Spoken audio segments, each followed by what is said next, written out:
October 22 is a very significant day in the history of our beginnings. Welcome to the Adventist History Podcast, episode number 42, Dear John, Part 2.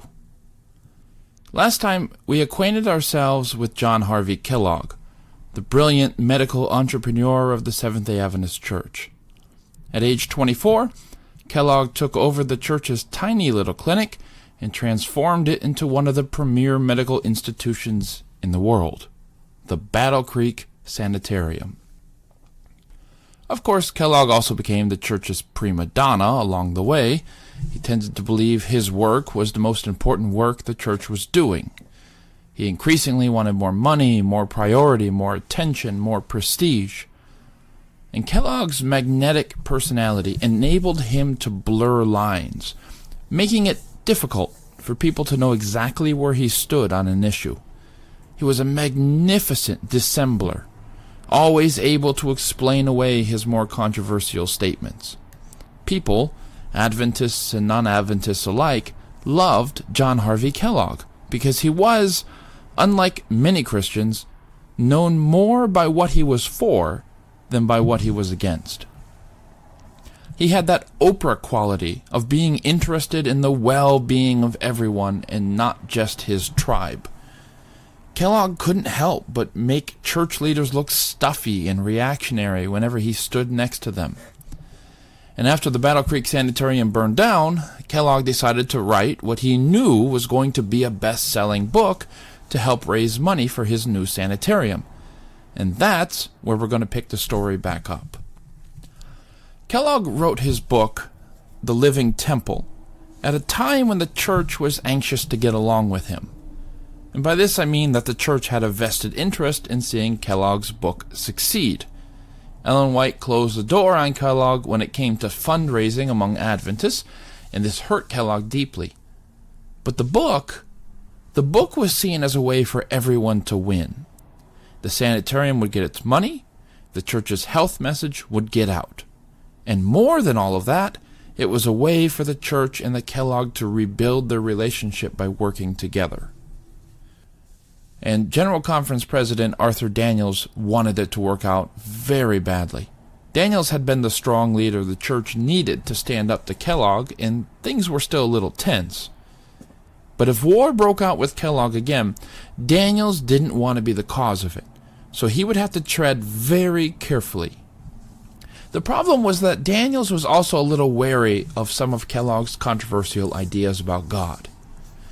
At the 1901 General Conference session, Kellogg told of how he had been leaving the sanitarium to come speak to the GC delegates when he ran into a Catholic bishop. The bishop told Kellogg that he was doing an incredible work at the sanitarium and blah blah blah blah. Kellogg told the bishop that God was to get credit because God was in charge. The bishop agreed. God was in charge. The bishop then stretched out his hand and drew it back again, telling Kellogg that God was even in charge of that motion. More than that, God was present in the arm, creating the power the arm needs to stretch out and to come back. Kellogg asked him, "Do you really believe that?" The bishop replied, "Of course I believe it. It is certainly the truth." Kellogg said, "That is exactly what I believe, and that's what I'm going to talk about tonight." So Kellogg rushed over to the GC session, and that is what Kellogg talked about that night. Or, as he summarized it, quote, "God is in me, and everything I do is in God's power. Every act is a creative act of God." End quote. This language is notoriously imprecise. Did Kellogg mean that God is in me in the sense that Jesus lives in my heart? Or did he mean that God is physically present in every cell of my body? Kellogg would go on to say that God was in the sunflower, causing it to always face the sun. And then he said that there was a divine energy in our body. And it seems like no one wanted to raise their hand and ask him to explain what any of that meant. Now, speaking to Adventists at a GC session was one thing, But Daniels wanted to make sure that Kellogg steered clear of such statements in a book that the church was publishing. Kellogg was popular, and any book he wrote would be taken as an exposition on Adventist beliefs. So Daniels had an uncharacteristically coy conversation with Kellogg. It went something like this. "Hey, Special K, good to see you, man. We are so excited about your book. It's going to be huge, a huge success. So I just want to drop by and encourage you and remind you, just to stick about writing about health and stay away from theology, okay? Okay? When you're done, just send it over. We'll take a quick look at it, just a formality to make sure the bean counters are happy. You understand. Anyway, looking forward to it, buddy. You're going to rock it. Ciao." Okay, so apparently I'm making Daniels sound like this California bro dude or something. Anyways, you get the point, I hope. Daniels was trying to tread very carefully around Kellogg. He really did tell the good doctor that his book could be, quote, "the greatest feature we have yet published," end quote. And Daniels really did tell Kellogg to modify his language on that stuff about divine energy and God being in sunflowers. And Kellogg said, "Sure, no problem." Everyone was happy. Well, when Kellogg's book ended up on Daniels' desk, the General Conference president was relieved, actually. Daniels declared that he could fully endorse it, no problem whatsoever. Yeah, sure, there was a few Adventists who didn't like the book, but Daniels just shrugged and said those are people who would oppose anything that Kellogg did. The book must go forward. But not so fast, Mr. Daniels, because there stood a lonely figure on the bridge of Khazad-dûm yelling, "You shall not publish!" And that man was Prescott the Wise, or I guess you could just call him W.W. Prescott. At annual council in 1902, Prescott explained why he objected to the living temple, and Daniels agreed to form a small committee to examine the book a little bit more carefully. The committee was composed of 4 people: Prescott, A.T. Jones, a doctor named David Paulson, and Kellogg himself. Now, by this point, Jones was sliding into Kellogg's corner, so it wasn't a surprise that Jones, Kellogg, and Kellogg's fellow doctor all agreed that the book was perfectly fine. Nevertheless, Prescott persisted. He asked to write a minority report of this committee, which was basically just his views of the book, and the delegates agreed. After Prescott was done critiquing the Living Temple, Kellogg just gave up on the whole thing. The delegates ended up siding with Prescott. The Living Temple would not be published by the church. Now, there were still other areas where Kellogg was supported by Prescott, and Prescott did want to see Kellogg publish another book to raise money for the sanitarium. But all of that meant nothing to Kellogg now. Prescott had revealed himself as an implacable foe.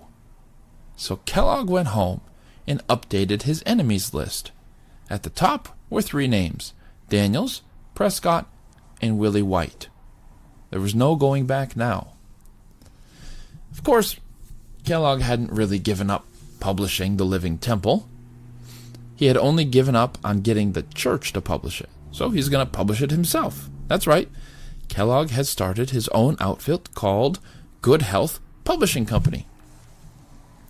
One of Kellogg's brilliant maneuvers at annual council was to try and get Good Health to be the church's official publisher of all books on health. The members of the council never seemed to consider the implications of this move. Kellogg was clearly creating more parallel structures, more reasons why he didn't need the church. Rather than going to the review to seek permission to publish a book, anyone in the church who wanted to publish a book on health would now have to come to him. Yet this parallel structure was still connected to the church in a critical way. Colporteurs. A colporteur was someone who walked around selling books, magazines, maps, you name it. Adventists still do this today, though it's struggling in an age where, people can buy books on their phone. But this was the premier way to sell books in the 1800s. You just had to pay an army of young people to spread out across the country selling your books. They made a little commission on everything they sold, so they had an incentive to hustle. Kellogg wanted the sole authority to publish all of the church's books, and then he wanted the church's army of young people to sell it for him, and he got it. So where does this leave us when the church refused to endorse the Living Temple? Kellogg, naturally, said he had the right to publish whatever he wanted. So he called up the Review and Herald and asked them to print a few thousand copies. They needed the money, and they agreed. In the end, the church's refusal to endorse Kellogg's book made little difference. The church locked the front door while simultaneously unlocking the back door. The result was that the Living Temple sat ready to go on Review and Herald presses on December 30th, 1902. And that's when a mysterious fire destroyed the building. I say it was mysterious because, like the sanitarium fire earlier that year, the cause couldn't be determined. In fact, the building had just been inspected by the fire chief. Everything had looked fine. The fire chief would later say, quote, "There is something strange about your SDA fires, with water poured on acting more like gasoline." End quote. In other words, the chief had never been able to successfully put out an Adventist fire. They seemed to burn differently than other fires. Well, thankfully no one was hurt. Most everyone at that moment was at prayer meeting. But it wasn't long before you could hear whispers that this was God's judgment on Kellogg. I mean, what are the odds a fire would be started just at the moment where Kellogg was poised to have his controversial book printed? But you could hear whispers on the other side, couldn't you? Conspiratorial whispers, wondering a little too loudly about who might have benefited from such a fire. Kellogg, of course, was not a man to be easily discouraged. The Living Temple would be printed by a non-Adventist printer, and no act of divine judgment was going to stop him this time. It's worth pausing for a moment, however, and examining the book itself. The word that usually gets thrown around is that the problem with the Living Temple is pantheism. That is, the idea that God is actually physically present in nature. He's in the leaves, the ants, the clouds, and so when you swat a mosquito, you've killed God. Kellogg always saw religion and medicine as two sides of the same coin. Whereas religion helped a man stay morally healthy, medicine helped him stay physically healthy. He wrote in the beginning of the Living Temple that, quote, "There is no conflict between true science and true religion. Rather," he says, "God is the explanation of nature, not a God outside nature, but in nature." End quote. Well, the truth is that the Living Temple is not pantheistic. It's actually a little bit more accurate to say that Kellogg's ideas are panentheistic. Yeah, okay, we're really threading the needle here, I get it. Pantheism says that God is within creation. Panentheism says that God is within creation, but that he's also a transcendent being. Kellogg never denied that there was a God in heaven, hence he's not, strictly speaking, a pantheist. He was a panentheist. Well, aren't you glad we got that squared away? Okay, so why do we think Kellogg was a panentheist? Well, just listen to this quote from the Living Temple. Quote, "Suppose now we have a boot before us, not an ordinary boot, but a living boot. And as we look at it, we see little boots crowding out at the seams, pushing out at the toes, dropping off at the heels, and leaping out at the top. Scores, hundreds, thousands of boots, a swarm of boots continually issuing from our living boot. Would we not be compelled to say, there is a shoemaker in the boot? So there is present in the tree a power which creates and maintains it, a tree maker in the tree." End quote. So, basically, all life reproduces itself, and it reproduces itself because God is in it. God is in the tree, helping it make new trees. After all, isn't he the divine creator? How can there be any creation apart from the Creator? After all, isn't God the source of life? How then can life exist without the presence of God? Doesn't the Bible tell us that Christ dwells in us? Many Adventists are content to label the living temple as heresy and to confine it to the fires of our own forgetfulness. But it's worth understanding why Kellogg put these ideas in his book. The first reason is simply that, in a way, the Adventist health message was Kellogg's religion. We know that he was frustrated by the fact that the church, including W. Prescott, by the way, hesitated to embrace his views. Well, if God were in our cells, if our bodies were literally the temple of the Holy Spirit, then what I do with my body takes on cosmic significance. To eat that donut, you know the one I'm talking about. To eat that donut is to pollute God's temple. It's a sin. Kellogg preached that people don't value nature as the fruit of God's presence.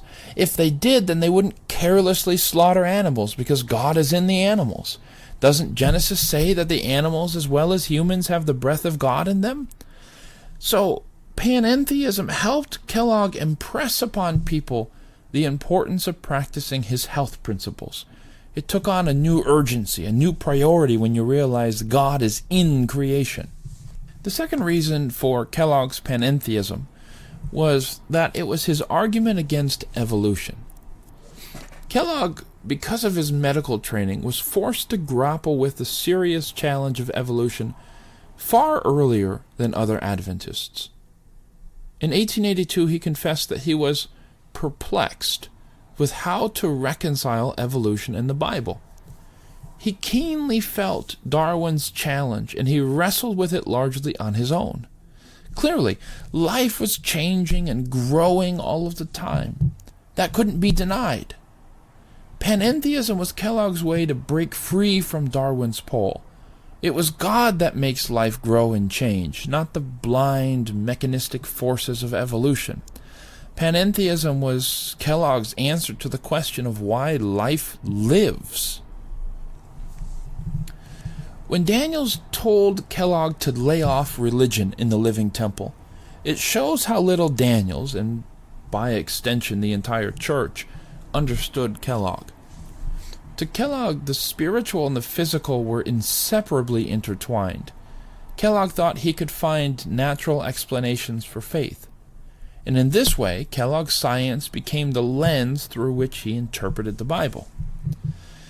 An example of this was in a lecture he gave at the sanitarium one time, where he attacked the traditional Adventist understanding of the heavenly sanctuary. 1844 and Jesus ministering in the most holy place and all of that. Kellogg said, quote, "Now we have the doctrine of the sanctuary. Many people have never really believed that because it was so architectural. One sees 3 or 4 rooms set apart in heaven somewhere and Christ walking back and forth from one room to the other. This has been a perfectly terrible thing to believe. 2 years ago it dawned upon me. 2 years ago it dawned upon me, when reading the 10th of Hebrews, that the body was the sanctuary. And that is the whole message, the restoration of the kingdom, Christ taking possession again, and the cleansing of the sanctuary, our bodies, so that Christ can work in us. Now that doctrine is so simple and so beautiful that when I go out into the world with that doctrine and tell them that man is upon such a different level, instead of being a clod of clay that dies and rots and goes down into the earth, he is a temple of the living God." End quote. This is what made Kellogg so appealing and so dangerous to Adventism. He's clearly ditching Adventism's first unique doctrine because he is biased toward the here and now, not what might be going up in some rooms in heaven. That's of no use to him. What's appealing is that his point truly is inspiring. At a time when many champions of evolution were teaching that man was just another animal or a cosmic accident, Here comes Kellogg saying, no, you are the temple of the living God. Don't treat yourself like an animal. You're so much more. Take care of yourself. You have divinity within you. Who wouldn't rather hear that message than to get the traditional Adventist lecture on the 2300-day prophecy of Daniel 8 about what room of what building Jesus happens to be standing in right now? Some of you are probably wondering what the problem of panentheism is. It sounds like a big, scary label we slap on people without understanding what it means, like calling somebody a heretic. Calling someone a heretic can be a way of dismissing someone without really engaging with them. So we shouldn't just call Kellogg a panentheist and walk away. We need to understand what we mean by that word. So let me say, Kellogg's panentheism led to serious problems. Take, for instance, Kellogg's slogan that God serves the sinner. It sounds good. But then listen to what Kellogg says. Quote, even when a man sins, God serves in him in his sin. When a man strikes a deadly, murderous blow, God serves in that blow. End quote. So, because God is physically inside of us, mystically inside of us, when I murder someone, God is also murdering someone with me. After all, God serves the sinner. Do we then make God a sinner when we sin? The implications of Kellogg's panentheism were profound and often disturbing. What made it all so much more complicated was that these panentheistic ideas didn't start with Kellogg. The irony is that E.J. Wagner and even Prescott had echoed these thoughts 10 years earlier. No one had said anything. Kellogg himself just fell in line, echoing the same sentiments, even during General Conference sessions, and few had batted an eye. And now Prescott and others suddenly have a problem with it? The stage was set. It was time to clear the air. Now, there were very real attempts by George Butler, Stephen Haskell, and even A.T. Jones to bring both sides together. And it would work, at least for a little while. Both sides would admit their mistakes and make some show of unity together. Kellogg would confess that he was done trying to control others, that he was done trying to control the sanitarium, that he would just content himself with being a doctor and leave management up to others. He confessed that he didn't even know what pantheism was. I mean, well, if you say it's bad, I guess I'll just cut it out of my book. And he would make some changes to his book. But weeks later, Daniels and Kellogg would be in another controversy. Kellogg would never give up control, and he would never completely cut pantheism out of his book. All of this began to come to a head at the 1903 General Conference session, when a proposal was made to absorb the denomination's 45 sanitariums and put them under church ownership. Kellogg went nuclear. He used every argument in the book, every argument that he could think of to oppose this. He said it violated the Adventist preference for republicanism, not the political party, but the style of government. How could a handful of men in Battle Creek control all of these institutions? It wasn't right. He said it squashed spiritual entrepreneurship. Why would someone want to build something for God? Why would someone want to start a ministry or build an institution if the church was just going to take it away from them? He said it was good to have institutions decentralized because if persecution comes in the last days, then it's good to have the church's assets spread out. And then he said that meat eaters, and by this he probably cast an eye at Daniels, meat eaters wouldn't know how to run a sanitarium. If this was going to be the church's new policy, Kellogg said, then he was just going to ignore it. After this epic monologue, Daniels spoke up and said that denominational ownership of these sanitariums does not have to mean denominational control. And at that, Kellogg sneered. Quote, "Don't be deceived. Ownership always means control." End quote. The session dismissed and left that issue alone for now. Ellen White was among those who stayed in the middle, just like she did in 1888. She warned both sides to be very careful, and in a flashback to 1888, she warned Daniels to be careful not to exercise kingly authority over his brothers and sisters in the church. Daniels left the 1903 General Conference session tortured. He was in leadership agony. Pastors and members were writing him after having read The Living Temple, horrified, wondering if this was something the church was now teaching. And of course, Daniels couldn't ignore them. He couldn't ignore their complaints or their concerns. He had to do something, but he knew that one wrong slip-up and the church could split in two. Rumors began flying that Ellen White was secretly supporting Kellogg, her surrogate son. Daniels had received letters from Ellen White that supported him. So it was confusing and frustrating. Daniels wrote her and said that, quote, "It is this evil, deceptive trading on your influence that gives these men influence, causes great confusion, and makes our work terribly hard," end quote. Now, Ellen White would eventually ride in on her white horse by denouncing the Living Temple. It took a while, but eventually it became clear that the book was unwelcomed. There would be no more doubt where Ellen White stood. But standing against the book didn't mean that Ellen White was against Kellogg. A lot of Daniels' agony was due to the fact that Ellen White wanted to keep the door open for Kellogg as long as possible. She didn't want to come out against him and drive him from the church. She waited and waited and waited while Daniels and Kellogg gave each other black eyes. Meanwhile, Prescott stood up and denounced Kellogg's panentheism.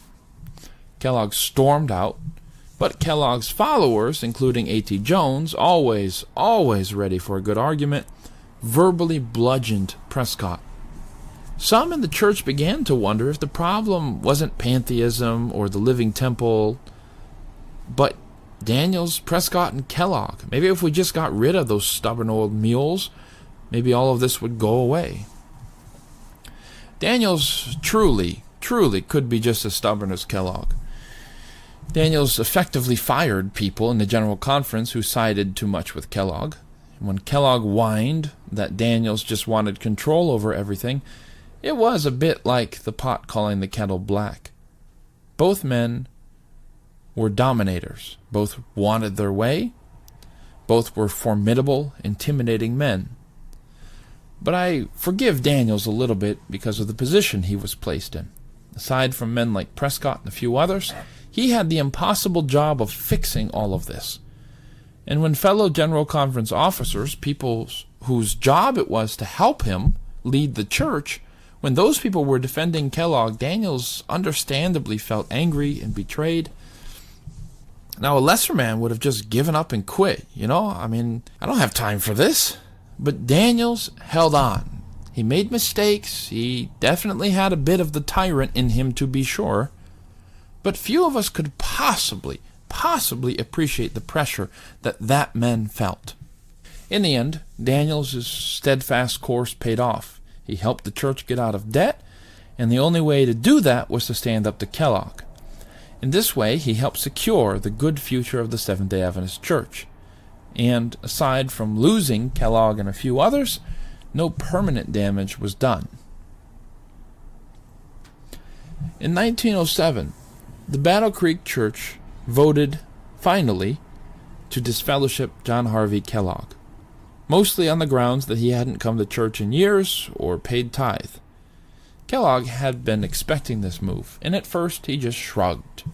He shrugged like a boy who had been punched in the face, and with tears escaping down his cheeks, told his friends that it didn't really hurt. But his real feelings were perhaps seen when he called a meeting of the sanitarium stakeholders. 28 out of the 700 stakeholders showed up, and Kellogg led those 28 in kicking out Willie White, Daniels, and many other Adventist ministers who he said were not loyal to the mission of the sanitarium. Kellogg had control of the sanitarium. In response to losing the sanitarium, the church managed to regain control of most of the rest of the sanitariums around the world before something similar might happen. The price for this was in assuming all of the debt of those institutions, which Kellogg was only too happy to get rid of.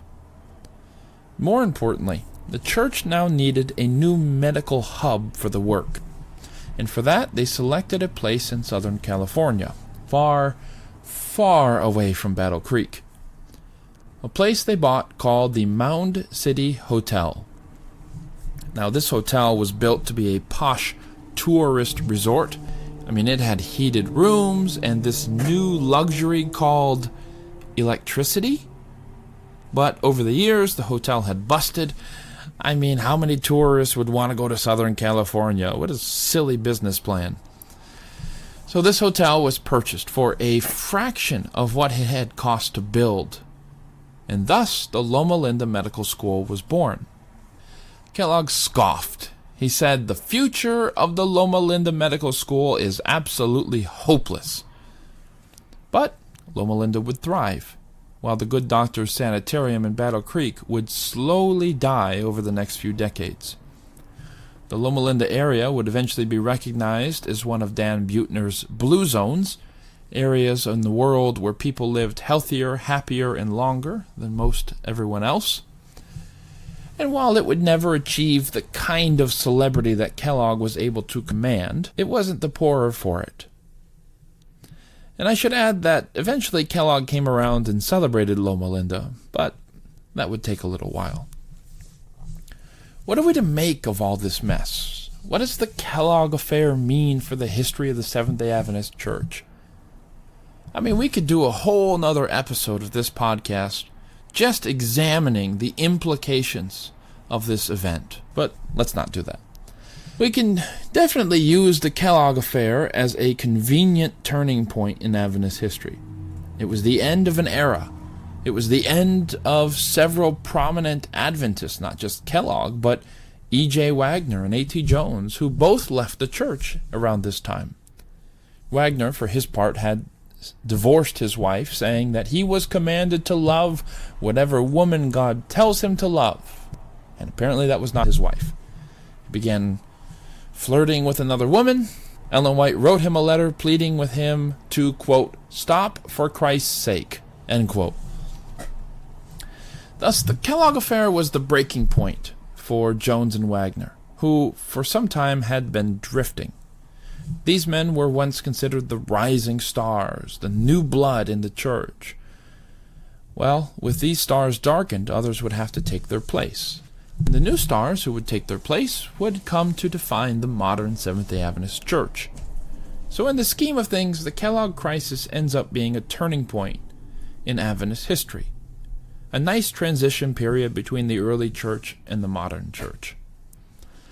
One of the characteristics of the early decades of Seventh-day Adventism was a certain lack of theological sophistication. I don't mean that as an insult. It doesn't mean that there weren't good Bible students or whatever. It doesn't mean everyone was dumb. This was actually a point the late Ben MacArthur makes in his biography of Daniels. The church back then didn't want an ivory tower. They couldn't conceive of trained theologians who sat in offices, attended scholarly conferences, and argued with each other. To the extent that the church had thinkers like J. Ann Andrews and Prescott, their studies were meant more to provide close air support for the troops on the front lines. Everyone should be able to understand the Bible, right? So what was the point of studying Greek and Hebrew? If you wanted to study church history, just read Wiley or Daubigny. You didn't need a PhD to understand these things. You just needed a good book. Of course, we look back now and we can see the pros and the cons of this. One con is definitely that Prescott and Kellogg went on accusing each other of pantheism when, as we've said, in Kellogg's recollection he had never even heard of this word before. They were essentially calling each other heretics. But what does it even mean to be a heretic in the Adventist Church? Adventists had never tried to identify systematically all of the truth in the Bible at this point. They just focused mainly on righteousness by faith after 1888, the Sabbath, the Second Coming, religious liberty, the state of the dead, and a few other things. Sure, they had definite opinions on pretty much every prophecy in the Bible, okay? But there were a ton of things in the Bible that Adventists were still debating, that weren't held at the level of doctrine. Maybe there was a consensus, or maybe there wasn't. But these were things we could discuss, and these are things that we can debate. They were very conscious about not drawing hard lines on every conceivable topic and then kicking out any member who disagreed. And suddenly in the early 1900s, we're having an argument about pantheism? I mean, this is literally something the church has never even bothered to think about before. Sure, Wagner, Prescott, Jones, and Kellogg all had talked like that. They'd all used this kind of pantheistic language over the past 10 years. And few people truly had said anything about this. And to this day, it's not always clear whether Prescott was actually a pantheist too, or whether he just didn't have to think too carefully about how he explained things. Adventists then weren't used to speaking in highly technical ways. The idea of rooting through someone's words to determine exactly what they mean, if they were a heretic or whether they were orthodox, was just not something Adventists had done. And for this reason, and for other reasons, we slowly start to see the rise of Adventist theologians in the aftermath of the Kellogg crisis. Because, to be sure, there was a growing need for people to think carefully about what we believe in and to respond to increasingly sophisticated critics. So the Kellogg crisis was a turning point in that regard as well. And yet, in the end, the Kellogg crisis was fundamentally not about personalities or temperaments or theology. It wasn't ultimately about raising money or maintaining control of institutions. It boils down to this: two different ideas of what Adventism was. To Kellogg, Adventism was only really useful if it helped people here and now. That's why he loved doctrines like the Sabbath, and that's why he loved the health message. He had no use for complicated time prophecies or interpretations of Daniel and Revelation. I mean, who cared? How does that help you live your life? So the health message, eating right, exercising, and so on, became Kellogg's gospel. He believed that if we could make the healthiest possible choices, it would be possible to live forever here on earth. To Kellogg, this is the significance of Jesus. He made the healthiest possible choices, and so he is our great example. Now, I don't know what Kellogg would say about Jesus eating fish, but that's kind of the question I want to ask him. Kellogg had essentially taken a sliver, a part of Adventist belief, the Sabbath, the health message, and a few other things, and then he just ignored the rest. He then took that part and stretched it to become the foundation of a new Adventism. And this is why it was so difficult to deal with Kellogg, because he seemed Adventist. He sounded Adventist. But what he was building was only partially Adventist, or mostly Adventist, as it was traditionally understood. What Kellogg was doing was pretty much the Seventh-day Kellogg Church. And all in all, it's a sad affair. Now, I wish I could tell you that Daniels and the church went on happily ever after. Seventh-day Adventists have never had a problem after Kellogg. But that's not true. Daniels would soon have his hands full dealing with another problem that's been going on for a little while: the color line.